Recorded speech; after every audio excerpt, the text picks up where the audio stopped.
안녕하세요. 역사 돋보기입니다. 한국사에서는 총 2번의 군부 독재 시기가 있었습니다. 현대사에서 한 번, 고려시대 때 한 번 있었죠. 바로 무신정변 100년인데요. 대체 고려는 어쩌다 군부 독재 시절을 거쳤고 고려시대의 군부 독재는 또 어떤 식으로 전개되었을까요? 오늘은 고려시대 군부 독재를 시작한 고려시대의 군부 쿠데타, 바로 무신 정변에 대해 설명드리겠습니다. 우선 고려라는 나라에 대해 설명드리자면 조선시대 이전에 있던 국가로 수도는 지금의 개성이었고 대표적인 귀족사회로 유명한 국가였습니다. 국가의 지배층과 고위직은 전부 유력 가문 출신의 귀족들이 독점하며 사회의 모든 시스템들이 상류 귀족들을 위해서 작동하던 국가가 고려였죠. 이들의 기득권은 아주 역사적이고 뿌리 깊어서 국왕들조차 이 귀족들과의 정치적 힘의 균형을 이루는 것이 중요하면서도 또 아주 어려웠습니다. 고려의 여러 국왕들이 문벌 귀족의 폐쇄적 사회와 권력을 경계하고 있었죠. 이 중 고려의 17대왕 인종은 처음엔 문벌 귀족들을 내분시키려고 했지만 잘 되지 않자 군부를 정치적으로 육성하기로 합니다. 대표적인 사람이 정중부 장군이었죠. 군부를 키워두면 문벌 귀족들과 대립을 해서 그들의 세력을 약화시킬 수 있다고 판단했죠. 많은 분들이 고려는 아주 오래도록 무신들이 문신들에 의해 차별받아와서 그 불만이 누적되어 무신정변이 터졌다고 알고 계시죠. 맞는 말이지만 군부가 결정적으로 차별받는다고 느끼게 된 계기가 바로 인종이 군부를 주요 관직에 등용하고부터였습니다. 어느 정도 정치적 위치에 올라가니까, 이 자의식이 올라가니까 문벌 귀족들에 비해 본인들이 사회적으로 차별을 받는다고 인지하기 시작하는 겁니다. 한 번은 김부식이라고 당대 고려에서 가장 잘나가는 문벌 귀족 가문 출신이 있었는데, 이 김부식의 아들 김돈중이 정중부 장군의 수염을 불태우며 깔깔거리는 일도 있었습니다. 정중부 장군이 김돈중에게 대노하며 정중부가 김돈중에게 욕을 하며 손찌검도 합니다. 이 이야기를 들은 김부식이 감히 우리 아들을 건드리냐며 정중부를 처형시키자고까지 주장하고 인종이 여기에 순응을 하던 겁니다. 물론 인종이 순응한 건 진짜 정중부를 죽이려고 한 게 아니라 김부식을 달래주려고 했던 겁니다. 이것도 이 멸시를 받은 건 정중부인데 왜 김부식을 달래냐는 겁니다. 이 일화만 봐도 얼마나 문신들이 무신들을 낮게 봤는지, 그리고 국왕조차 결국은 문벌 귀족의 시선을 무시할 수 없다는 걸 알 수가 있죠. 군부 육성은 인종의 아들이었던 18대왕 의종까지도 이어지는데, 의종은 고려의 대표적인 남군으로 허구한 날 사치스럽게 놀기 바빴습니다. 의종은 무신을 대우해주는가 싶더니 인종처럼 문신과 무신 사이를 중재도 못해주고 오히려 무현 발언에 동조하는 모습까지 보였죠.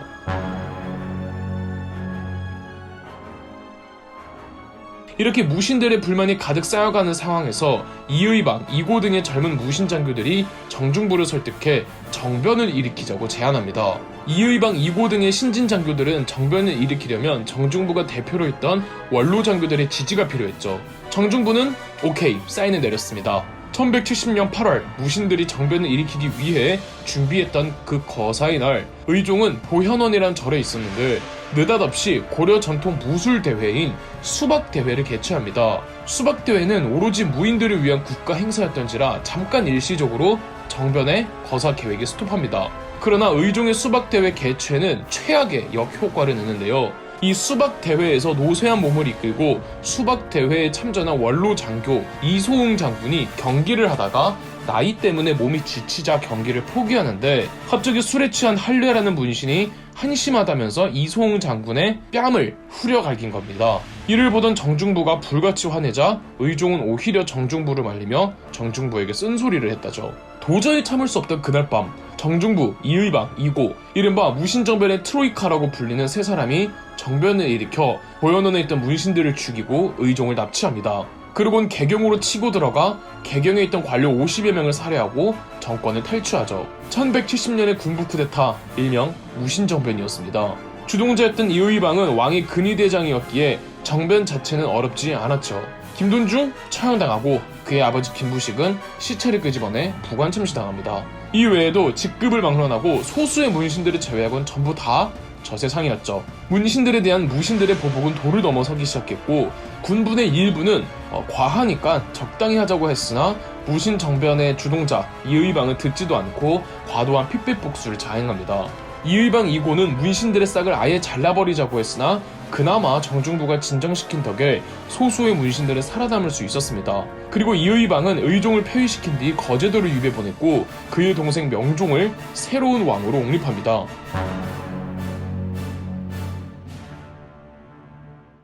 군 스타급 장군들이 회의하던 군사 회의기구가 이 중방이라고 있었는데 무신 정변부터는 고려의 공식적인 조정은 유명무실화되고 모든 고려의 정치는 이 중방에서 이루어지게 됩니다. 무신 정변 트로이카, 이의방, 이고, 정중부 세 사람은 연이은 관직 승진과 겸직으로 막강한 권력을 누리는데 이 중 원로장교였던 정중부는 무신 정권의 상징적 존재로 있었고 실질적인 진두지휘를 도맡은 행동대장들은 최초의 무신 정변 기획자 겸 주동자였던 이의방, 이고, 쌍두마차였습니다. 이고는 본디 왕실 근위대의 장교였으나 무신정변 이후 대장군까지 승진합니다. 이의방도 왕실 근위대 소속으로 이고와 같은 근위대였으니 함께 거사를 도모했던 것이었고 역시 이고와 동일하게 무신정변 이후 대장군이 되지만 이의방이 이고보다 조금 더 잔인하고 대담하고 무모했습니다. 그러다 보니 상대적으로 이의방이 이고보다 튀었고 정중부가 적극적으로 권력에 개입하지 않으려고 하다 보니 실질적인 1인자 자리를 두고 이고와 이의방 사이에서 신경전이 벌어진 겁니다. 이고는 이의방 몰래 종교계에 영향력을 행사하려고 했으며 1171년 아예 이의방을 제거할 요량으로 거짓 연회를 기획하고 여기서 이의방 암살 계획을 세우는데 내부 고발자의 고변으로 이의방에게 정보가 새어 나갔던 겁니다. 이의방은 궁궐 밖에서 몰래 숨어 있다가 이고가 궁궐에서 나올 때 철퇴로 이고의 머리를 쳐서 이고를 죽여버립니다. 이렇게 이의방이 무신 정권기의 첫 독보적 중방의 1인자 주인이 됩니다. 정중부는 이의방과 이고의 다툼에 딱히 끼지 않으려고 하면서도 굳이 따지자면 이의방과 상대적으로 더 교류를 하고 있긴 했습니다. 정중부까지 백으로 둔 상황에서 무신정변 직후는 누가 뭐래도 이의방의 세상이었습니다.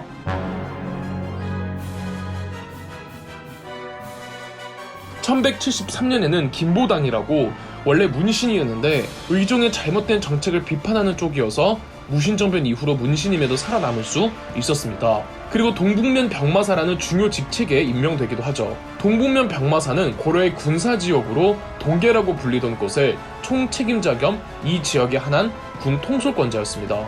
매우 큰 직책이었죠. 의종과 지나치게 폐쇄적인 문벌귀족 사회에 불만이 많던 김보당이긴 했지만 무신정변 이후의 사회 또한 매우 어지러웠기 때문에 김보당은 이 점에 대해서도 불만이 많았습니다. 그런데 동계 지역 군대를 동원할 수 있는 동북면 병마사에 임명되자 김보당은 차라리 의종이 낫다며 1173년 의종을 복위시키겠다는 반란을 일으킵니다. 김보당은 의종을 데려올 생각으로 사람을 보내 거제도에 있던 의종을 빼내와 잠시 경주에 머무르게 하고 있었죠. 이의방은 군대를 보내 김보당의 난에 진압한 후 체포한 김보당을 처형시키고 이의방은 경주로 사람을 보내 의종을 잔인하게 살해합니다. 물론 무신정변 이전 폐쇄적이었던 문벌귀족의 고려사회가 건전하지는 않았습니다. 그렇다고 무신정변 이후의 무신정권은 건전했느냐 하면 조금도 나아진 게 없었습니다. 아니 오히려 더 혼란스러웠죠. 사륙과 숙청이 판을 쳤죠. 이의방도 이고 살해 후 권력을 독점하는가 싶더니 권력을 공고히 하기 위해 지나칠 정도로 학살과 숙청을 많이 하자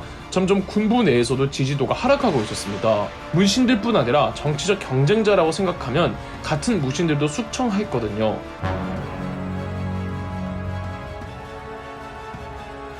김보당의 난이 있고 1년 후 이번엔 오늘날의 평양인 서경 땅의 서경유수 조이총이 무인들의 횡포를 막겠다며 반란을 일으키자 인근 40여 개의 성이 반란에 가담합니다.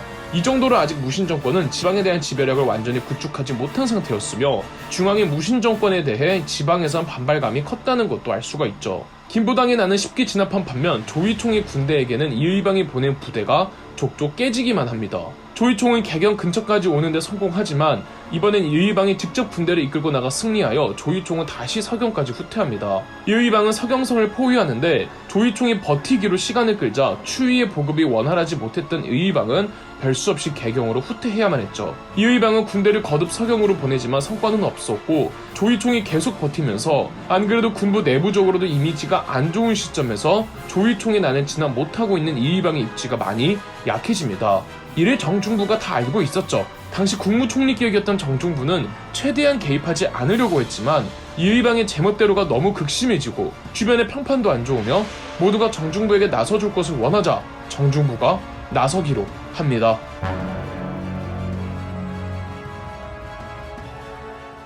1174년 12월 정중부는 아들과 함께 군대를 동원하여 이의방과 그의 형을 암살하고 매우 빠른 속도로 이의방 측근들을 중방에서 내쫓으며 단숨에 중방을 장악합니다. 정중부는 원로 장교였고 만 무장들의 존경을 받던 위치에 있던지라 중방 장악은 그다지 어려운 일이 아니었습니다. 무엇보다 이의방에 대한 불만들도 팽배해 있었고요. 이렇게 이의방이 제풀해가고 정중부가 중방에 제대로 된 두 번째 주인이 되었습니다. 더불어 정중부는 아직 해결짓지 못한 조이총회난을 진압하러 더 많은 군대와 물자 보급을 증원해주는 동시에 현장 장교 윤임청 장군은 서경성의 보급을 끊은 채 지구전에 들어갔고, 조이총은 외국의 금나라의 구원을 요청하지만 금나라는 구원을 거부, 결국 서경성은 버티지 못하고 1176년 6월 함락되면서 조이총회난도 끝이 납니다.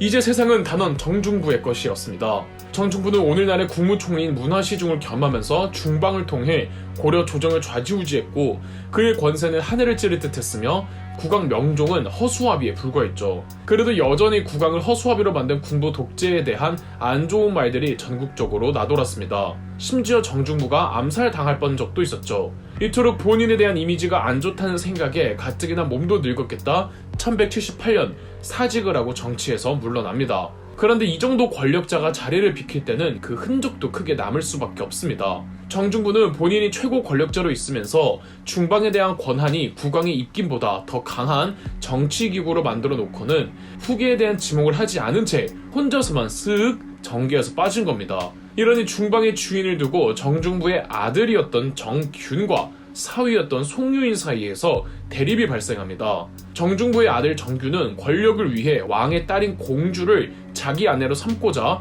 국왕 명종과 공주를 압박하고 궁녀들과 문란하게 놀았으며, 사위 송유인은 정균이 문신들과 친한 듯 하자 문신들을 조정해서 추방해버립니다. 이 문신들이 문제는 나름 사회적 명망이 있기 때문에 정중부가 살려놓았던 문신들이었는데 송유인이 이들을 내쫓아버렸던 거죠. 그러니까 정균이나 송유인이나 차마 두 눈 뜨고 보기 어려울 정도로 장애부덤 자기가 파는 권력 투쟁을 하고 있었던 겁니다.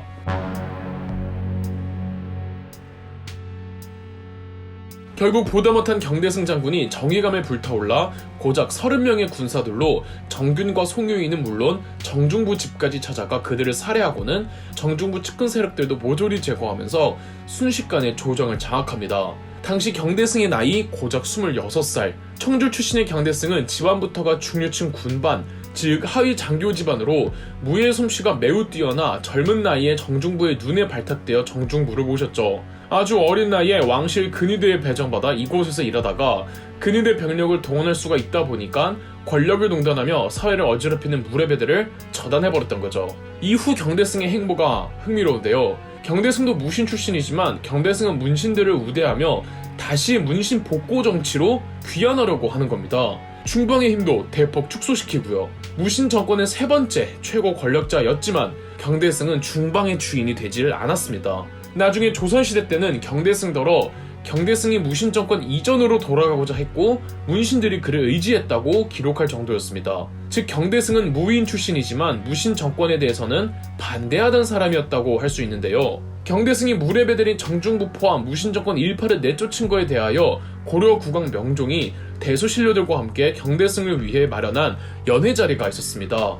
이 자리에서 경대승이 신하들에게 선왕을 죽인 자가 버젓이 살아있는데 그대들은 술잔만 기울이고 있는 것인가? 라며 일갈했던 게 아닙니까? 선왕이란 무신정권 세력이 제거한 의종을 말하며 거기에 있던 국왕 명종은 비록 본인이 원해서 왕이 된 게 아니더라도 의종을 제끼고 즉위한 왕인데 그런 명종 앞에서 죽은 의종의 억울함을 소리쳤다는 건 경대승이 명종에게 심한 굴욕감을 주는 것이나 다름없었죠. 경대승은 무신정권의 권력 기반인 중방의 권한을 대폭 약화시킨과 동시에 중방 소속 무신들을 멀리하고 문신들을 다시 우대했습니다. 중방 소속 무신들을 멀리하는 과정에서 경대승이 제1표적으로 삼았던 인물이 이의민이라고 과거 무신정변을 주도했던 이의방의 행동대장 겸 해결사였습니다. 과거 이의방이 선대왕 의종을 제거하기 위해 보냈던 사람이 바로 이의민이었죠. 그러나 이의방과 정중부가 모두 제거된 뒤 이의민은 몸을 사렸고 중방 무신들 다 갈려가는 상황에서 누가 봐도 경대승의 타겟트가 이의민인 상황에서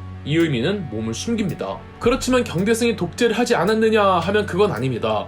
당시 무소불위의 권력은 경대승이 독차지하고 있었고, 경대승은 중방 대신 도방이라는 개인 사병 경호 집단을 만들곤 이 도방의 권한이 일시적으로 대폭 강해집니다. 그러니까 경대승은 무신 정권의 중방을 비판하면서도 이름만 다르고 본질은 크게 다르지 않은 개인의 권력기관을 양성한 것이었으며, 경대승 자체는 어떨지 몰라도 경대승을 뒷배로 삼고 있는 도방 소속의 무신들의 횡포와 갑질 등이 아주 악질이었다고 합니다. 그러나 1183년 경대승이 최고 권력자로 부상한 지 고작 4년 만에 30살의 나이로 사망합니다. 정확한 사인은 알 수 없으나 암살은 아니었고 병사하였죠. 도방 소속 무신들의 갑질은 지탄을 많이 받았을지언정 경대승의 상여가 저작거리를 지날 때 백성들 중 통곡하지 않은 자가 없었다고 기록되어 있을 만큼 나름 경대승의 사회적 평판이 나쁘지는 않았던 것으로 보입니다. 더불어 도방 역시 경대승 사후 와해되어 버립니다. 이러면 이제 최고 권력자가 부재하게 됩니다. 경대승이 중방의 힘을 대폭 약화시켰고 도방도 와해되어 버렸고, 경대승은 후계를 점찍지 않았고, 사실상 무신 정권은 여기서 끝날 수가 있었는데, 당시 국왕이었던 명종은 본인이 직접 왕권을 강화를 도모하며 정치적 이상을 펼쳐 보이기보다는 아직 사회가 어수선하니 무신들 가운데 새로운 최고 권력자의 필요성을 느낀 듯 했나 봅니다. 명종은 경대승을 피해 다니며 고향에 숨어 살던 이의민을 수소문해 부른 뒤 중방의 주인을 다시 맡아줄 것을 부탁하죠.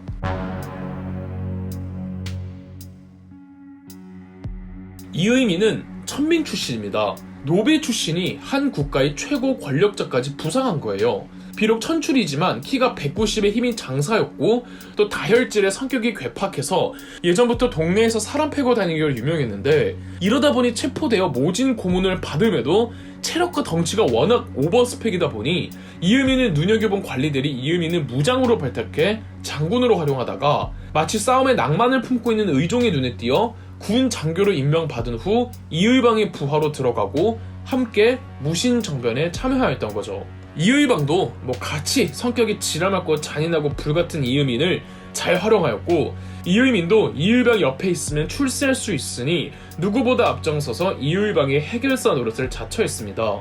앞서 폐위된 의종을 죽이러 이의방이 보낸 사람이 이의민이라고 말씀드렸죠. 이때 이의민은 폐위된 의종의 척추를 반으로 꺾어 죽인 뒤 가마솥에 넣어 연못가에 유기했다고 합니다. 사람을 반으로 꺾어 죽일 만큼 이의민이 괴력이 장사였던 겁니다.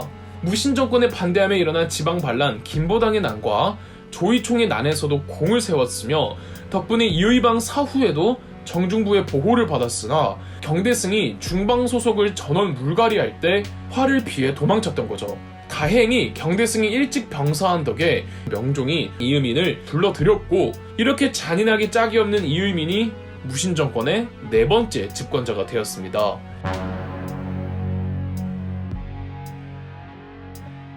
이미 한번 경대승에 의해 무신 정권의 기반이 흔들렸고, 무신 정변의 핵심 세력과 세대들은 자기들끼리 싸우며 서로 숙청되는 과정에서 중역들이 많이 비어있는 상태였습니다. 국왕 명종의 부름 덕에 이의민이 공식적인 집권자가 되었지만, 이의민은 천민 출신이다 보니 정치력이 매우 부족했고 특유의 불같은 성격 때문에 그 지지층도 두텁지 못했습니다. 그러다 보니 이의민은 조원정, 두경승 세 사람과 함께 연합해가는 이의방 2고 정중부의 이은 제2차 삼두정 느낌으로 고려 조정을 지탱해 갔습니다. 이의민, 조원정, 두경승 세 사람도 1대1대1의 구도로 사이가 매우 안 좋았습니다. 이의민은 명종이 직접 발탁해서 조정의 주요 직위를 내렸잖아요. 그러면 이의민 세상인 줄 보이지만 명종은 조원정, 두경승도 등용해서 독보적인 1인자가 나오지 않게끔 하는 것이 허수아비 국왕 명종이 내린 정치적 판단이었습니다. 두경승의 장점은 나머지 2명에게 없는 품위와 체면이 있었고, 이 덕에 평판도 좋았으며 무력으로 이의민을 유일하게 대적할 수 있는 사람이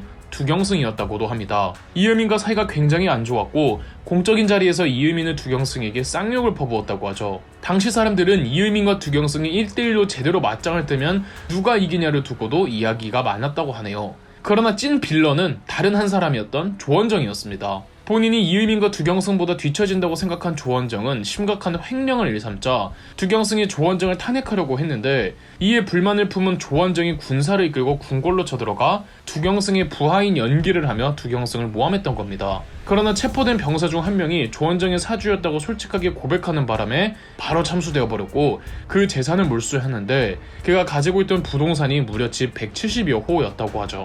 이후로는 이의민 두경서 투톱 체제로 고려 국정이 운영됩니다.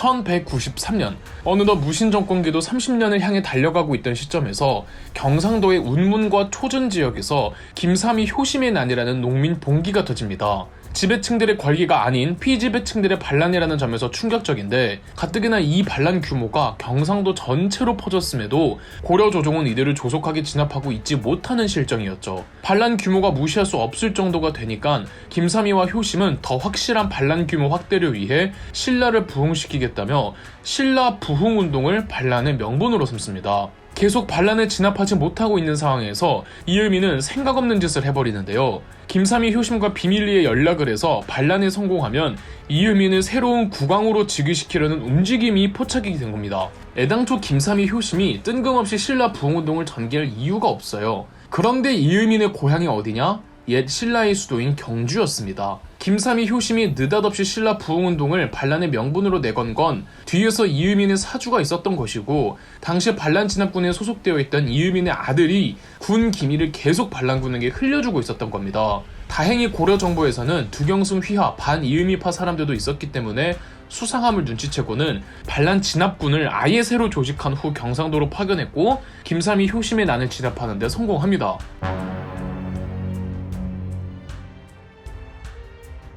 그러나 다들 이의민에 대해 심증만 있을 뿐 물증이 없던 상황에서 이의민을 벌할 수가 없었고 아무리 두경승이 있다지만 이의민을 처벌하려고 움직인다는 행위 자체는 내전이나 다름없었습니다. 이의민의 다른 두 아들들도 전형적인 아빠만 믿고 까부는 재벌 2세로 세간에서는 이의민의 아들들을 쌍칼같이 흉폭한 놈들이라며 쌍도자라고 불렀죠. 그러나 이런 빌런들은 자기들 악행에 자기가 걸려 넘어지는 법입니다. 이 쌍도자 아들놈들은 다른 고려 귀족들이나 무신들을 낮잡아보며 횡포를 부르기 일쑤였고 한 번은 유서 깊은 군 장교 집안 우봉 최씨 집안 최충수의 비둘기를 강탈한 사건이 있었습니다. 최충수는 쌍도자 놈들 집에 찾아가 비둘기를 달라고 했으나 오히려 그 종들이 최충수를 묶은 뒤 그 앞에서 비웃는 굴욕을 당해야만 했습니다. 아무리 이의민이 나는 새를 떨어뜨린다고 해도 이의민은 천민 집안이고 최충수의 우봉 최씨 집안은 무신 내에서도 명망 가문이었단 말입니다. 최충수는 엄청난 굴욕을 당한 거예요. 최충수는 씩씩거리며 형 최충원한테 찾아갔고 이 사건에 더 이상 이의민의 횡포를 보고만 있을 수 없었던 최충원은 동생 최충수 및 뜻이 맞는 사람들을 불러 모아다가 품에 칼을 숨긴 채 이의민이 있던 미타산 별장을 찾아갑니다. 별 의심 없이 이의민이 최충원, 최충수 형제를 맞이했을 때 최충원이 숨기고 있던 칼을 꺼내 이의민의 뒤에서 이의민의 머리를 내리쳐 죽여버립니다. 아버지가 암살되었다는 소식에 이의민의 아들들이 군사를 일으켜 최충원을 치러 가지만 최충원 형제도 군사를 모은 뒤 시가전이 벌어졌고 승리한 쪽은 최충원 형제 쪽이었습니다. 최충원은 부하들을 이의민의 고향 경주로 보내 그 일족을 모조리 멸족시켰고 도망친 이의민의 아들들을 찾아내 처형시켰죠. 그간 고려 조정 내에서도 이의민에게 불만을 품고 있던 신하들이 많았던 겁니다. 이 신하들은 최충원을 지지하며 이의민파 세력들을 탄핵했고 반기를 드는 이의민의 부하들은 최충원이 직접 군대를 이끌고 나가 토벌하고 진압하였죠. 정말 셀 수도 없을 정도의 사람들이 이때 갈려나갔습니다. 이렇게 중방을 완전하게 장악한 무신정권의 5번째 집권자 최충원은 국왕, 명종도 노렸습니다. 명종은 분명 무신정권이 수립한 허수아비 왕이었지만 경대승 사후 직접 이의민, 두경승, 조원정 3두정을 수립시켜 군부 독재의 힘을 분리시킬 만큼 정치적 감각이 있었습니다. 최충원은 더 확실한 군부 독재를 위해서 명종은 다소 정치 계산이 빠른 것 같은 필요 없는 국왕이었죠. 최충원은 새로운 사회개혁안, 이른바 봉사 10조를 명종에게 건의합니다만 그저 본인 쿠데타의 명분을 위한 건의였을 뿐이었습니다. 1196년 정변을 일으킨 최충원은 이후 국왕 명종의 측근들을 대거 내쫓더니 원래 이의민의 정적은 두경승이었죠. 이 두경승과 그 일파도 깡그리 잡아 유배를 보내버립니다. 나름 두경승도 권력자였는데 두경승이 이렇게 쉽게 최충원에게 제껴진 건 이미 군권을 최충원이 장악한 후였으며 궁궐까지 포위한 상태였기 때문이었죠. 최충원은 궁궐을 점령한 상태에서 군사들을 내보내 명종더러 왕위에서 물러날 것과 궁궐에서 나올 것을 압박했고 명종은 주변에 자신을 보필해주는 이 없이 궁궐에서 나와 최충원에게 향했는데 이때 비가 엄청 쏟아지고 있었다고 합니다. 아무리 그래도 한 나라의 국왕인데 온 몸이 비에 젖은 상태로 최충원의 지시대로 인근 별궁으로 들어가야 했고, 최충원은 그 별궁을 군대로 포위한 후 폐위된 명종을 유폐시켜버렸습니다. 그리고 명종의 동생 신종이 고려의 20대 새로운 왕으로 즉위하죠. 이렇게 5번째 집권자가 된 최충원은 2번째로 국왕을 강제로 폐위하고 감히 신화된 신분으로 국왕을 교체하는 독재자가 됩니다. 최충원과 더불어 동생 최충수 또한 막강한 권력을 누렸는데 이게 권력 앞에 피 없다고 형제들끼리도 묘한 경쟁관계에 놓입니다. 이때 최충수가 형 최충원의 상의도 없이 자기 딸을 새로운 국왕 신종의 며느리로 삼으려고 하는 게 아닙니까? 최충원은 분노하여 동생을 질책하자 화가 난 최충수는 군사를 일으켜 형제 간의 내전이 벌어집니다. 승자는 형 최충원, 동생 최충수는 싸움에 패배한 뒤 이리저리 도망치다가 추격군에게 발각되어 살해되죠. 동생마저 제거한 최충원은 무소불위의 권력자가 되었습니다. 그러나 최충원은 이전의 무신 집권자들과는 조금 달랐는데요. 어떻게 달랐는지 4부에서 찾아뵙겠습니다. 그럼 역사 돋보기였습니다. 영상 재미있으셨다면 구독과 좋아요, 알림 설정까지 해주시면 감사드리겠습니다.